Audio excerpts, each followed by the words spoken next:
All right, welcome to the Mom's Life Made Simple podcast. I'm Chanel Nielsen. I'm super glad to be with you today to talk about designing your identity on who you want to be rather than on who you've been.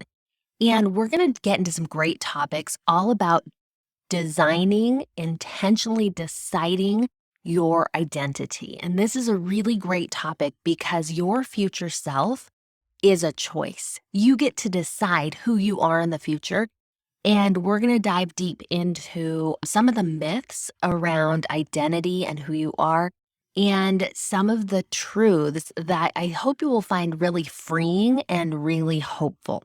So, before we do that, let's get to our review of the week. This review comes from Go Jensens.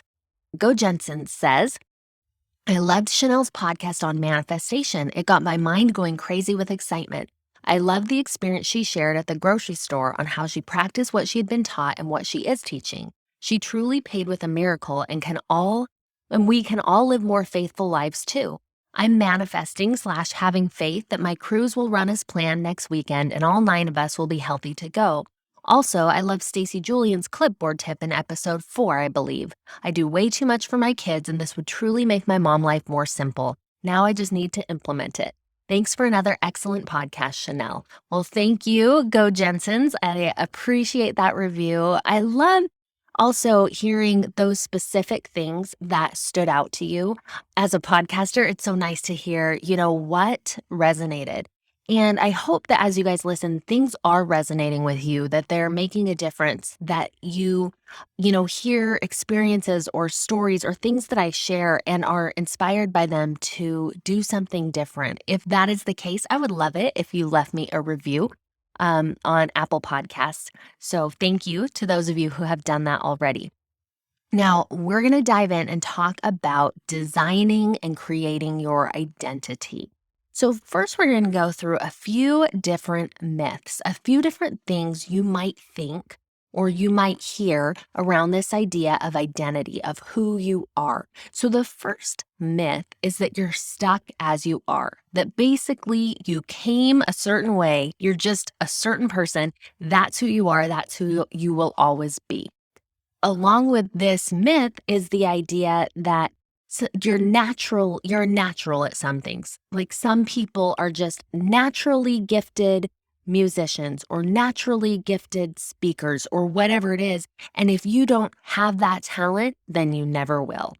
I think it was Dan Gilbert who gave a TED Talk about future self. And he talked about the fact that people always, when they're asked who they're going to be in the future or how they're going to be different in 10 years from now, most people think that they're going to be the same in 10 years as they are right now. But if you look back 10 years ago, you can see that you've changed a lot. And there's been a lot of difference and a lot of change in 10 years.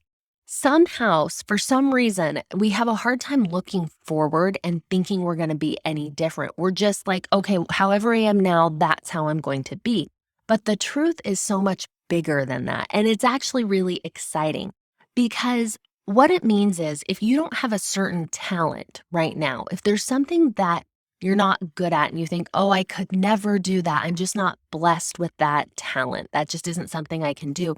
The truth is, we all need practice and we all take development. None of us comes fully formed into who we're going to be. There's a really great book on this subject called Peak by Anders Ericsson. And he talks in that book a lot about the idea of deliberate practice. And that is the idea of that we grow and become better at things. And that most people, like even child prodigies, people we think like, oh, well, that person clearly just was born with a talent. Like Mozart is a really good example that he shares in this book. We all think, okay, well, Mozart was a child prodigy. He at a very young age was composing music, performing music. And the truth is, yes, he was doing those things at a young age, but he started practicing at an even younger age. And even from, I want to say, I don't remember the exact numbers, but I want to say it was like 3 or 4. His dad had him practicing music every single day. And that practice translated into him being an amazing musician, but it still took practice and it still took that work.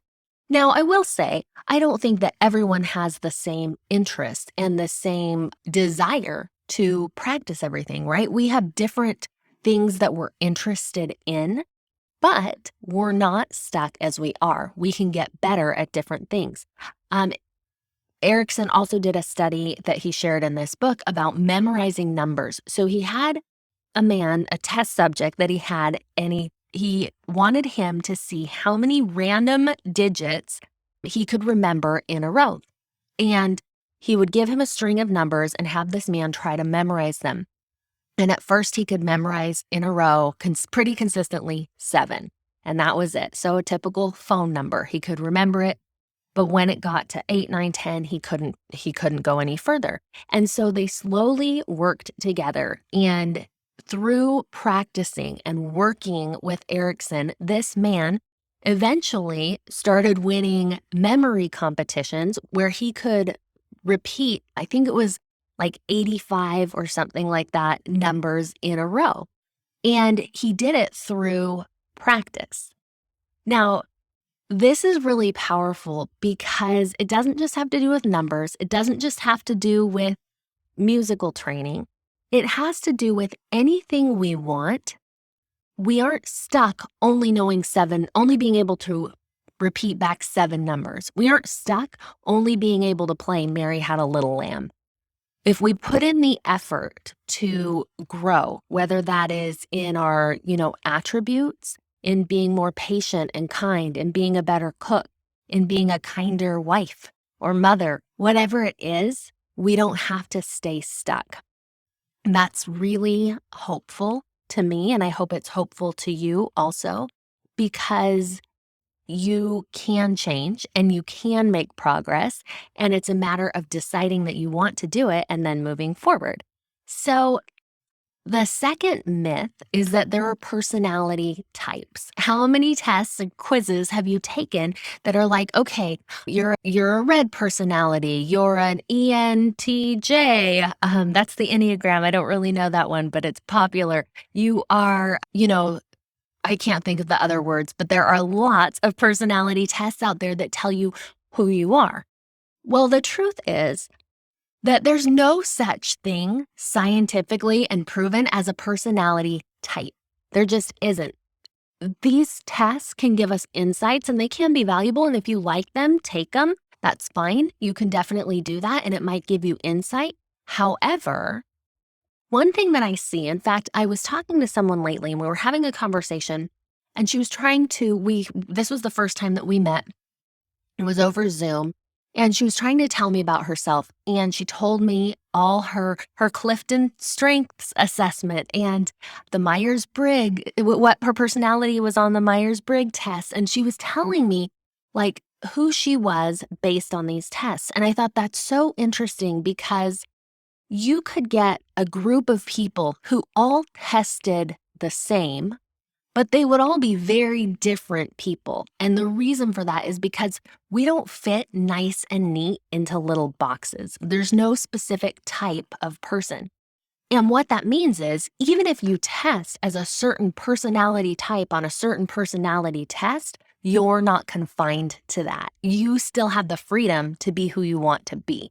So when you label yourself and you get stuck in these labels, it can kind of be confining. Even simple labels like I'm an introvert or I'm an extrovert. We can sometimes say, oh, I can't do that because I'm too introverted. But we're all changeable. And if you feel like you're being held back because you have a certain type of personality, go back to that first myth. You're not stuck as the way you are right now. You're not stuck as you are. You can change. So even if you tested a certain way on a personality test one day, maybe when you retake it, you will test differently because you are a changing and growing and ever evolving person. The third myth is that your past proves things about you. So you might say, okay, well, I am a bad person because once when I was in the 3rd grade, I stole something from the grocery store.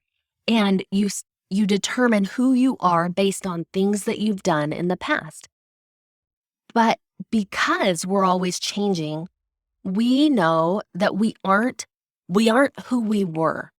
And so you've probably heard of growth mindset. Growth mindset means that anything that happened in the past can be an opportunity for us to grow past it. The past doesn't prove who we are today. It maybe shows some things about us who we were, but it doesn't show who we are. I once had an experience. I was with a man who was an educator and really, really educated. He knew all about growth mindset. He could teach it and did teach it to other educators and to teachers in his school district. However, we were sitting in a meeting and someone mentioned that they needed more people in the choir. And he said, well, you don't want me in the choir. Once, when I was a missionary, which would have been for him, 25, 30 years ago, something like that. He said, when I was a missionary all those years ago, I was singing and the choir director said, someone over there sounds really off. And let's sing that again. And the next time they sang, this man didn't sing. The rest of the choir sang and he didn't. And the choir director said, that sounded a lot better. So all these years later, this man said, you don't want me in the choir because I can't sing. That experience as a missionary so many years ago proved to him that he now cannot sing. Now, the past didn't prove that. That didn't prove that. All that did was made him for the ensuing 25 years believe that he couldn't sing and not practice, not improve his singing. He didn't take the opportunity to grow that. But the past, that experience did not prove that about him. If there are things about yourself that you don't like or things that you've done in your past or things that you experienced in your past or in the way that you talk about yourself and the way that you view yourself, those experiences can be rewritten. The way I like to think about this a lot is the movie Inside Out, where sadness goes and touches the core memories, and she changes the core memories from joyful to sad. The reason why I bring that up is you can actually change your past by viewing it in a different light. We don't want to go that direction. We don't want to go from joyful to sad, but you can view it in a different light. For example, this man could have said, wow, when I was 19, I felt like I didn't sing well, but now I have determined I want to be a good singer. So I'm going to take voice lessons and I'm going to work on that talent. But that he changes that identity piece from deciding what he's doing today. So those are 3 myths. What we want to do instead of focusing on those myths is we want to design our identity intentionally. So who do you want to be? Who do you want to be now? Who do you want to be in the future? How do you want to show up? You actually get to decide that. It's not written in stone. It's not predetermined. This is how you're going to show up. You get to be who you want to be.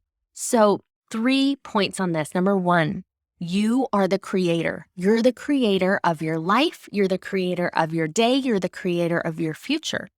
We determine who we are by something that's called in psychology self-signaling. Self-signaling means that, you know how you see someone, let's take this for example. Sometimes I'm out for a walk and I see someone pick up a piece of trash and I think, wow, that person is a really great person. They care about the environment. They're not worried about getting their hands dirty like I am. And they're just doing the right thing. What a great person. I judge that person based on their actions, right? Well, that we do the same thing with ourselves. Self-signaling means that when we go and pick up a piece of trash, we signal to ourselves, we judge ourselves in the same way as we judge that other person. Like we signal to ourselves by what we do. You believe what you believe about yourself because you're showing yourself who you are by the things that you do. So your taking action teaches you about who you are. And you create your life and your identity and who you are every single day. Number 2, your view of the future determines your present. Dan Sullivan said, "The only way to make your present better is by making your future bigger." When you have a view, a picture of who you want to be, of what you want to do in your future, what you want to accomplish, you will have a better present. You'll do more today. You'll be more excited about the things that you're doing today. I think of my daughter. She is a freshman at BYU this year, and she knew she wanted to go to BYU. So if you're not familiar, BYU is pretty competitive, pretty hard to get into, and you have to have pretty good grades. And knowing that she wanted that for her future determined her high school career. She worked really hard to get straight A's. She joined clubs. She participated in early morning seminary. She did all these things and activities at school, things that helped her get into her future self of going to BYU. Her then present, right, of high school was determined by the view she saw for the future. Another example of this is the British rowing team so their history, the British rowing team was pretty terrible. They hadn't won any awards in a really long time. And I think, in the Olympics, they were totally at the bottom. They were doing terrible. And they decided to turn things around. And the way that they did this was by picturing themselves in the future winning the Olympics. And they knew in order to win the Olympics, they needed to make the boat go faster. That's how you win. And so in the present, what they did was every single decision was weighed and asked, will this decision that we make the boat go faster? If we stay up late tonight and go to a party, will it make the boat go faster? No, then we're not going to do it, because what we do right now is not fitting with that future vision of ourselves. Will a little bit of extra practice today make the boat go faster? Yes, then that's what we're going to do. Because they had determined what they wanted in the future, it set the tone for the present. And of course, that allowed them to totally turn things around and to become highly medaled and decorated. I don't know how you say that, but to really succeed in the Olympics in rowing. All right, number 3, believe change is possible. This one is huge. Believe that change is possible. Believe that first myth that I said, that you're not stuck as you are. Trust, believe, have faith, see and envision your future identity, your future self, the way that you want it to turn out. And then live as if that's happening. Live as if that person you want to be is a foregone conclusion, and just know that it is happening for you. I heard the most beautiful thing. This was from Ben Hardy, and he said he was once sitting with his kids, and he was kind of distracted, and he was on his phone, and then he thought, what if future me in 10 years could come back to this moment? And what would that future want this present to be like? The moments are so fleeting, right? And it's easy to miss them. But when you think from a vision of who your future wants you to be, who your future is calling you to be, you're going to be a better mom now. You're going to work towards your goals more passionately and with more enthusiasm and joy now, when you can decide that future that you're working toward. So I hope that this has been inspiring to you and helpful to you. Your future is your choice. You get to decide who you are today and who you're working to become. I want to invite you to get my free morning routine checklist. You can get that at chanelnielsen.com/mornings. That is going to help you to get started on a morning routine. And a morning routine is a fantastic way to work toward your future self. Set up a morning routine that helps create the you that you want to be in the future. chanelnielsen.com/mornings. Thank you for being here, and we'll see you next week. Bye.